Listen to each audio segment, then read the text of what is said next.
PV Narasimha Rao గారికి భారతరత్న ప్రకటించారు. మంచిదే, ప్రధానమంత్రి గారిని అభినందిస్తా ఉన్నాను. ఉమ్మడి రాష్ట్రంలో ఒక మహానుభావుడు ఉన్నాడు, నందమూరి తారక రామారావు గారు. నాకు తెలిసి పివి నరసింహారావు గారి కన్నా గొప్ప నాయకుడు ఎన్టీ రామారావు గారు. రాజకీయాల్లో వచ్చి 9 నెలల్లోనే అధికారంలోకి వచ్చి ఉమ్మడి రాష్ట్రంలో ముఖ్యమంత్రిగా బాధ్యతలు చేపట్టి గ్రామ స్థాయికి రాజకీయాన్ని తీసుకువెళ్ళినటువంటి గొప్ప వ్యక్తి ఎన్టీ రామారావు గారు. ఇది జగమెరిగిన సత్యం. కానీ ఎన్టీ రామారావు గారికి భారతరత్న ఇచ్చేది చంద్రబాబుకి ఇష్టం లేదు. కేంద్ర ప్రభుత్వంలో ఆయన భాగస్వామ్యంగా ఉండి కూడా ఎన్టీ రామారావు గారికి భారతరత్న తేలేకపోయినాడు. ఎన్టీ రామారావు గారు హీరోగా పార్టీని స్థాపించి 9 నెలల్లో అధికారంలోకి వచ్చిన తర్వాత కండక్టర్స్ని, డ్రైవర్స్ని కూడా ఎమ్మెల్యేలు చేసిన ఘనత ఎన్టీ రామారావు గారిది. ఉమ్మడి రాష్ట్రంలో ఇద్దరు ప్రజానాయకులు, ఎన్టీ రామారావు గారు, డాక్టర్ వైఎస్ రాజశేఖర రెడ్డి గారు. అందరి మనసుల్లో చిరస్థాయిగా నిలిచిపోయినటువంటి వ్యక్తులు వీళ్ళిద్దరు. ఎందుకు భారతరత్న ఎన్టీ రామారావు గారికి ఇవ్వలేదు అని అడుగుతున్నాను. ఇవ్వాల్సినటువంటి వ్యక్తి, గొప్ప మంచి మనసున్న మహారాజు ఎన్టీ రామారావు గారు ఎందుకు పక్కన పెడుతున్నారు? చంద్రబాబు ఒక స్టేజ్లో మెంబర్షిప్ బుక్స్లోనే ఎన్టీ రామారావు గారి ఫోటో లేకుండా చేశాడు. ఆ రోజు మాజీ మంత్రివర్యులు, నా మిత్రుడు తాళపాక రమేష్ రెడ్డి గారు, శ్రీపతి రాజేశ్వర గారు ఇద్దరు కూడా గొడవ చేసి, గందరగోళం చేసి, దానికి చంద్రబాబు భయపడి మళ్ళా మెంబర్షిప్ బుక్స్లో ఎన్టీ రామారావు గారి ఫోటో పెట్టారు.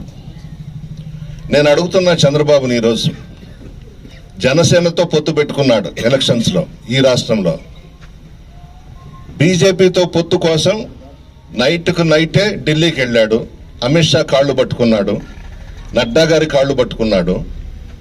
ముందుగా చంద్రబాబు చేయాల్సింది ప్రైమ్ మినిస్టర్ గారిని కలిసి ఎన్టీ రామారావు గారికి భారతరత్న ప్రకటించిన తర్వాతనే మీతో పొత్తు పెట్టుకుంటానని చెప్పాలి చంద్రబాబు. కానీ చెప్పడు. ఎందుకంటే ఎన్టీ రామారావు గారికి భారతరత్న ఇచ్చేది చంద్రబాబుకి ఇష్టం లేదు. పివి నరసింహారావు గారి కన్నా గొప్ప నాయకుడు ఎన్టీ రామారావు గారు. ఉమ్మడి రాష్ట్రంలో తెలుగు ప్రజల మనసుల్లో చిరస్థాయిగా నిలిచిపోయినటువంటి వ్యక్తి ఎన్టీ రామారావు గారు. ఎందుకు ఇవ్వడం లేదు భారతరత్న? పివి నరసింహారావు గారు చేసింది ఏంది, ఎన్టీ రామారావు గారు చెయ్యింది ఏంది చెప్పండి ఒక్కసారి.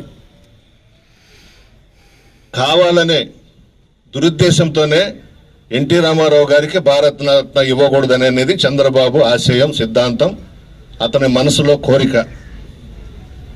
ఎందుకు ఇవ్వకూడదు? ఎన్ని సంక్షేమ పథకాలు పెట్టారు ఎన్టీ రామారావు గారు? 2 రూపాయల కిలో బియ్యం దగ్గర నుంచి పేద ప్రజల్లో నిలిచిపోయినటువంటి వ్యక్తి ఎన్టీ రామారావు గారు. నమ్మి కూతుర్నిస్తే ఎన్టీ రామారావు గారిని మానసికంగా హత్య చేసి ఈరోజు తెలుగుదేశం పార్టీని హైజాక్ చేసి ఉమ్మడి రాష్ట్రంలో కానీ ఈ రాష్ట్రంలో కానీ విలాసవంతమైనటువంటి జీవితం తండ్రి కొడుకులు ఇద్దరు అనుభవిస్తూ ఉన్నారు. చంద్రబాబు దగ్గర ఉన్నటువంటి తెలుగుదేశం పార్టీ నకిలీ తెలుగుదేశం. అసలైన పార్టీ ఎన్టీ రామారావు గారిది. కష్టపడ్డాడు, నిద్రాహారాలు మాని రోడ్ల మీదనే స్నానం చేసి 9 నెలల్లో అధికారంలోకి వచ్చినటువంటి మహానుభావుడు ఎన్టీ రామారావు గారు. అటువంటి వ్యక్తికి భారతరత్న ఇవ్వకుండా ఒక్క పివి నరసింహారావు గారికి ఇచ్చేసి చేతులు దుడిపేసుకుంటే న్యాయమా అని అడుగుతా ఉన్నాను నేను. ఎన్టీ రామారావు గారికి ఖచ్చితంగా ఇవ్వాలి, ఇచ్చి తీరాలి భారతరత్న. ప్రజల మనిషి ఎన్టీ రామారావు గారు. ప్రజల మనసుల్లో చిరస్థాయిగా నిలిచిపోయినటువంటి వ్యక్తి ఎన్టీ రామారావు గారు. ఏ ద్రోహం చేశాడని పక్కన పెట్టారు. మంచి పనులు చేసినందుకు ఈరోజు భారతరత్న ఎన్టీ రామారావు గారికి ఇవ్వకూడదని నిర్ణయించుకున్నారా? నిజంగా చంద్రబాబుకి చిత్తశుద్ధి ఉంటే, పెద్ద ఆయనకి భారతరత్న ఇవ్వాలి అని ఉంటే, నీ బీజేపీతో పొత్తుల కన్నా ముందు ప్రధానమంత్రి దగ్గరకు వెళ్ళి భారతరత్న ప్రకటించి నీకు దమ్ము ధైర్యం ఉంటే.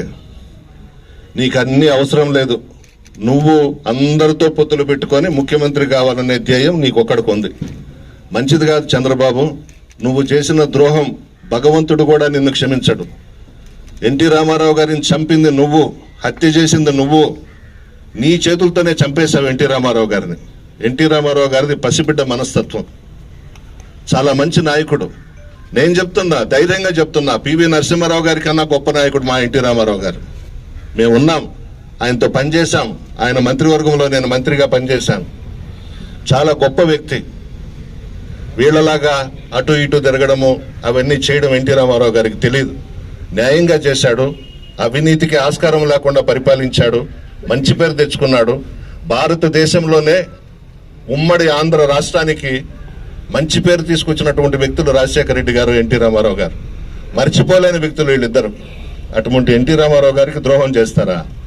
భారతరత్న ఇవ్వరా? ఏమి తీసిపోయినాడు పివి నరసింహారావు కన్నా? పివి నరసింహారావు గారి కన్నా ఎక్కువే చేశాడు ఎన్టీ రామారావు గారు.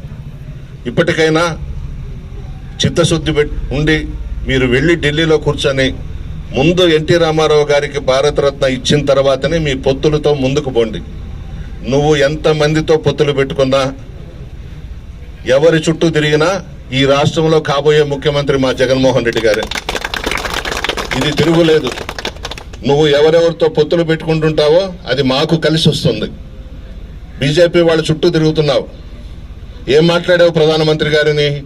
భార్యనే చూసుకోలేనోడు ఈయన ప్రధానమంత్రి అని మాట్లాడావు నిండు శాసనసభలో. రికార్డ్స్ ఉన్నాయి, ఎవరు కూడా మర్చిపోలేదు. అమిత్ షా తిరుపతికి వస్తే రాళ్లు వేయించావు, చెప్పులు వేయించావు వ్యాన్ల మీద, అమిత్ షా గారి వ్యాన్ల మీద. ఇవన్నీ మర్చిపోతారా? ఎలక్షన్స్ కోసం పోయి కాళ్ళు పట్టుకున్నావు ఢిల్లీలో. రామారావు గారి కోసం మాత్రం కాళ్ళు పట్టుకోడు. ఏదో ఒక విధంగా జగన్మోహన్ రెడ్డి గారిని దించేసి ఈయన ఆ సీట్లో కూర్చోవాలి ముఖ్యమంత్రిగా. అది అతను తపన. ఎన్ని కుట్రలు చేసినా, ఎన్ని ప్రయత్నాలు చేసినా వైఎస్ఆర్ కాంగ్రెస్ పార్టీయే మళ్ళా అధికారంలోకి వస్తుంది. ఈ రాష్ట్రంలో జగన్మోహన్ రెడ్డి గారే ఎప్పుడు ఎలక్షన్స్ వచ్చినా ముఖ్యమంత్రిగా ప్రమాణ స్వీకారం చేయబోతున్నారు.